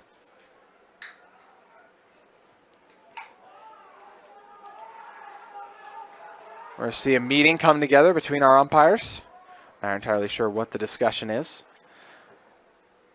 as we have Hansen ready to bat in a moment. But going back to Moody's inside the park home run, he absolutely blasted it in the center field. Looked like it was going to be an easy out for Dawson Raymond, but he had misplayed it, creeped up on it too far, and then realized he needed to backpedal and stumbled a little bit as he was trying to retreat for it, lost his footing. The ball goes over his head, ends up rolling and reaching the fence out in deep center field, as we're going to have a pinch runner come on for Riverton. It's going to be Ty Curtis. The senior takes first in place of the pitcher Robinson.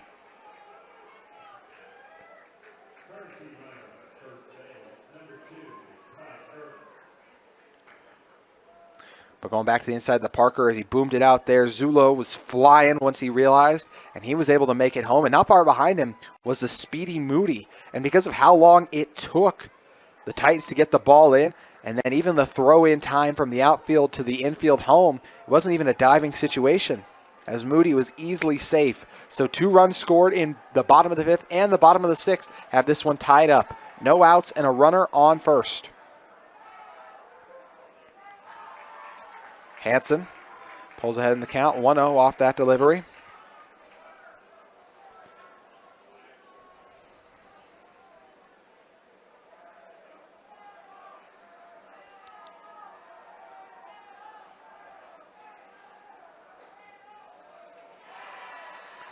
Count goes to 1-1.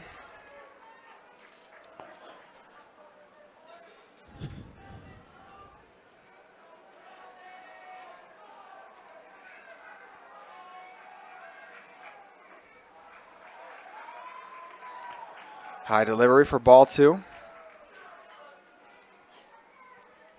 Still just 1 out in the inning. Curtis on first. Hansen up now with Mazingo on deck, and then we'll be back to the top of the order for the Silverwolves. Pickoff attempt to first, unsuccessful.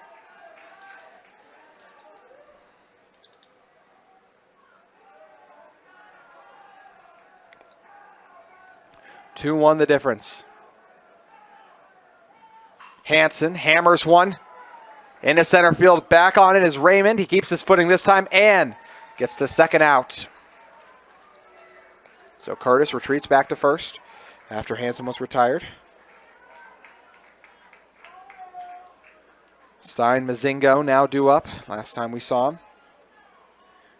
he brought in a run after rocketing one up the middle and then struck out in his first plate appearance. No bodies occupying either bullpen right now. Oh, Mazingo's day is not going to be hitting, actually, as we're going to have a pinch hitter for Riverton. That pinch hitter is going to be Titan. Well, actually, we'll check that for a moment, as my roster could be a little outdated. So it will be Titan Mazingo due up. Or excuse me, Cohen Allred, actually, number 19. So Cohen Allred ahead in the count, 1-0. 2 outs, so he's got to be careful. These two teams tied up. We've only had one game go in the extra innings so far. We featured an explosive seventh between the two teams. We talked about it last time, the top of the sixth, that combined 6 runs scored. This one, only 2, but it's the monumental 2. We were scoreless through the first 2 innings, and since we've had at least runs scored in each of the previous inning, with the third, fifth, and sixth runs, each inning providing 2 runs.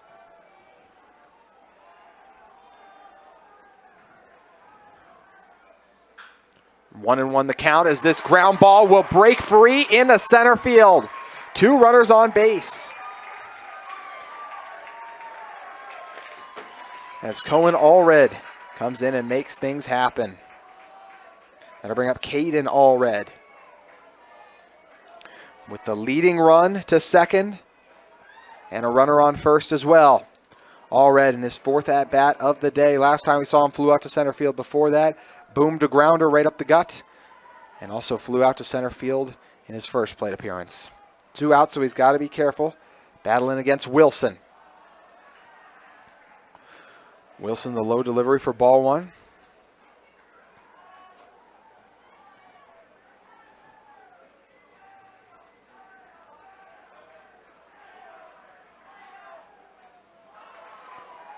The outside delivery for ball 2.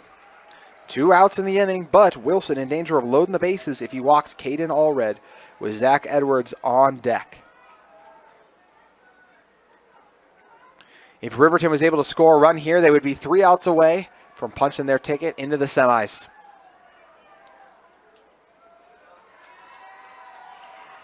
Two on the count off that dead center delivery from Wilson.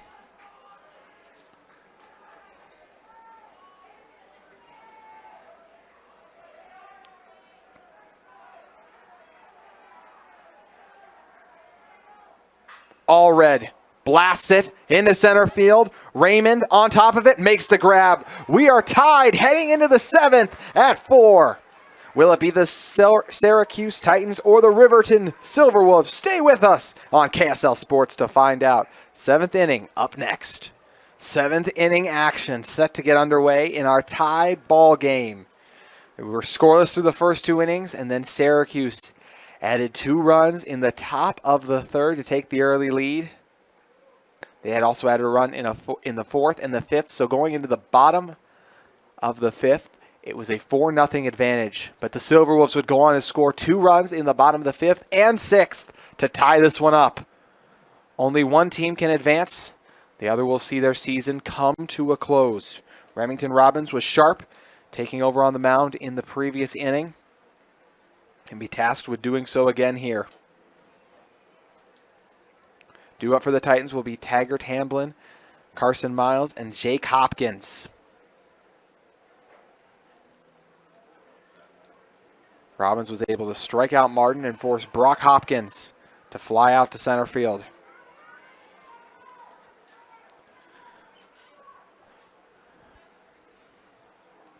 Titans looking to regain the lead. It starts with Taggart Hamblin, who walked the last time we saw him, and before that flew out to right field to bring in a run on a sacrifice fly, and also reached base in his first plate appearance after launching a ground ball down the 3rd baseline.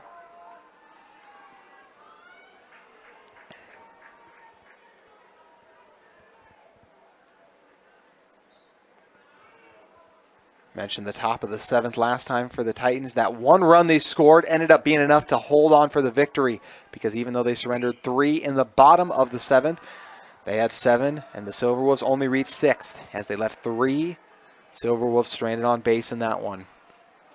1-0 the count. Hamblin fouls it off.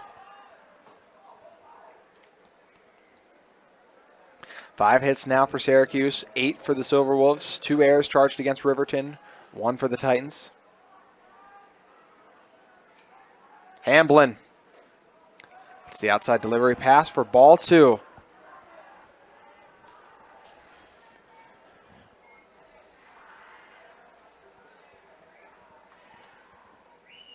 Hamblin cracks a grounder. It's fielded off the bounce by Mazingo, and he makes the long throw over to first to get the first out of the inning for Riverton. Going to bring up Carson Miles in a moment, the designated hitter. A look at his day so far. In his first plate appearance, he attempted a bunt, which was thrown out at first by the pitcher. Then brought in the second run of the day after launching an RBI into left field. Then flew out into right field the last time we saw him. 1 out in the inning. All it takes is one play to change the complexion of this game. We'll see who can make it and send their team to the semis where the Cavemen await. Ball's fouled off. Robbins 1K away from making it 2 outs, and 2 Titans up and down just as quickly as they took home plate if he can take care of business here.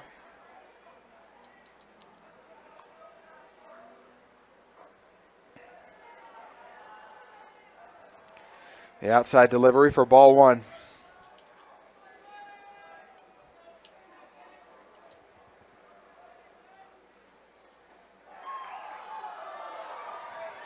Two to the count.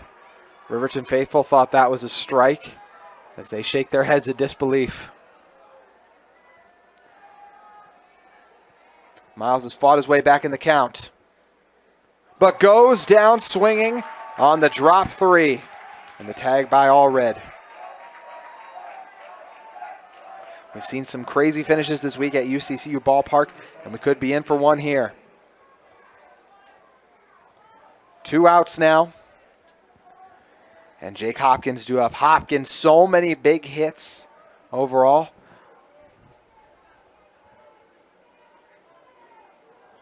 Last time we saw him, he drove in a run in the 5th for Syracuse. Before that, grounded out to short. Also walked in his first plate appearance. He's had multiple hits in each of his games.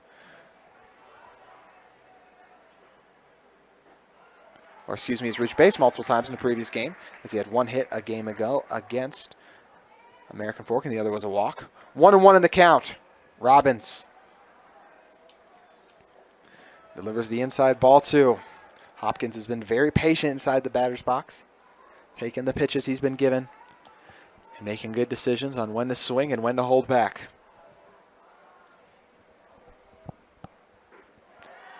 Strike 2 evens the count. Remington Robbins looking for his 3rd strikeout here. The 3rd strikeout here. It would be his 2nd of the game. And he's done it! Remington Robbins, what a performance, taking over on the mound for Riverton. And the Silverwolves 1 run away from sending themselves into the semis. Bottom of the 7th up next. Stay with us to see how it plays out between the Silverwolves and Titans on KSL Sports Rewind. Getting underway. The Silverwolves trying to close this one out. Syracuse needs 3 outs to put us into extra innings. It'll be Zach Edwards, Drake Persall, and Alex Vernon. Last time we saw Edwards, he was retired after popping out to 3rd, then walked, but did reach base safely in his first plate appearance after he rocketed 1 down the 3rd base line. 1-1 the count here. Silverwolves with an opportunity for the walk-off victory. A chance for retribution after being put in the loser's bracket by Syracuse back on Monday night in our 7 o'clock game. Low delivery evens the count at 2-2. Riverton scored 3 runs in the bottom of the 7th the last time they faced the Titans, but they left 3 on base and were unable to come up the win, falling 7-6. They're just looking for the win here. This one's popped straight up in the air. It hangs and is eventually collected by Hamblin, who comes off first to make the grab. 1 down, 2 to go for the Titans, and the Silverwolves down to their last 2 outs if they want to win it in regulation. We've only seen one other game go to extra, and it was a low-scoring barn burner in a pitcher's duel between Skyridge and Pleasant Grove, in which the two pitchers combined for 25 strikeouts. But in the end, the 1-0 walk-off victory in the bottom of the 8th, all the top-seeded Falcons needed to punctuate their ticket into the next round. We'll see who can punch their ticket and keep their season alive heading to the semis. 0-1 the count, facing Persall. Last time we saw him, popped out to first. Before that, blasted a line drive into a double play and struck out. 1-1 the count. This ground ball trapped for a moment, but the speed of Persall able to beat Hopkins, who wasn't able to get up in time after knocking the ball down with his glove. So the winning run, is on first base. With 1 out and Alex Vernon due up. Vernon going to talk things over. Coach Applegate discussing how they want to play this. This looks like we're going to have a pinch runner heading over in place of Persall. It's going to be Rocky Downs, who we've seen on the base pads a few times this tournament. Downs represents potentially the biggest run of the season for the Silverwolves.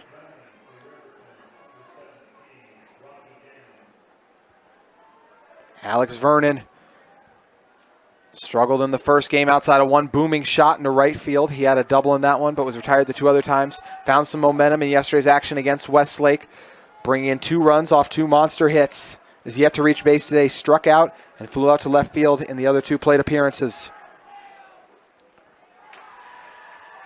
Wilson pulls ahead in the count, 1-0 off the strike delivery. Vernon on the season, 1 home run, 19 runs brought in, 3 doubles. Any big hit could win the game for the Silverwolves. Pickoff attempt down to first, unsuccessful.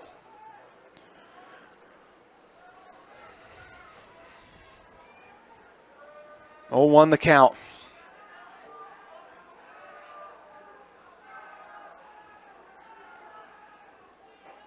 Vernon allows the high ball 1 to pass.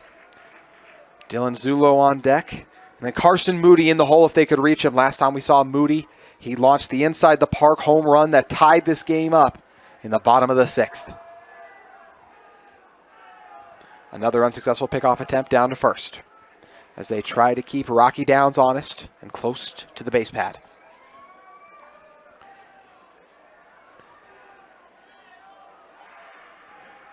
Downs is the freshman, trusted in a huge moment for Riverton. 2-1 the count.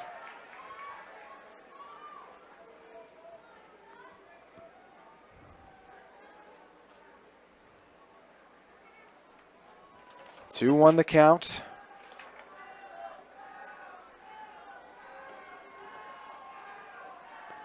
Downs over at first, and Downs takes off.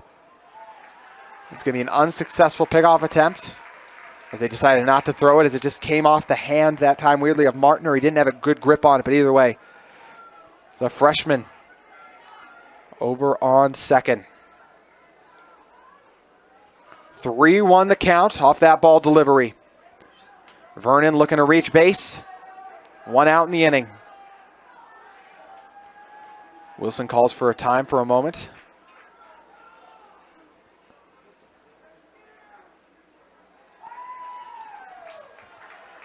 And Vernon heads over to first. So the intentional walk down to first, as they thought it was better to put him on base. So Vernon at first, Rocky Downs to second. The count was 3-1. We'll have another pinch runner coming on as it's going. What'd you say? Double. What'd you say? Oh, yeah.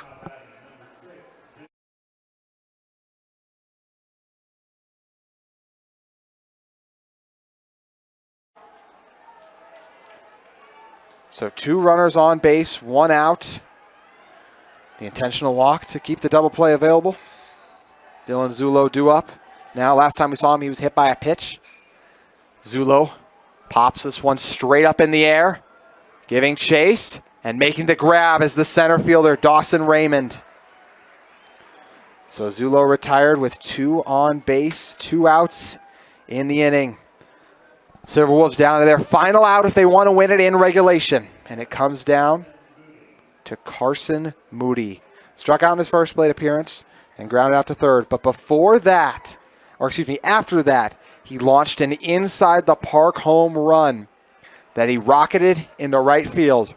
Riverton trying to escape with a 5-4 win, and the 6-seeded Silverwolves hoping to knock off the tough Titans, who have been tough all day. That one's going to bounce in right field, and they're sending Downs home. It's going to be close. He's got to slide across home, and he's done it. The Silverwolves are moving on as they take it. Moody with 2 monster hits to close out the day and punch the Silverwolves' ticket into the semis. All it took was 1 run, and that's what Moody was able to bring in on the RBI walk-off single. The second consecutive game we've had a walk-off victory. That one comes with 2 outs. Moody wasted no time as he blasts it into shallow right field and makes the monumental and game-changing play for the Silverwolves as the 6-seeded Silverwolves advance, and they will take on American Fork. So the 7-seeded Cavemen and the 6-seeded Silverwolves will go at it at 4:30 today. The stakes in that one in our state championship game rematch from a season ago. But the stakes we'll have in that one as Riverton wins it in the 5-4 walk-off this afternoon. If American Fork wins, they're in the championship. If the Silverwolves win, they will force an extra game played tomorrow.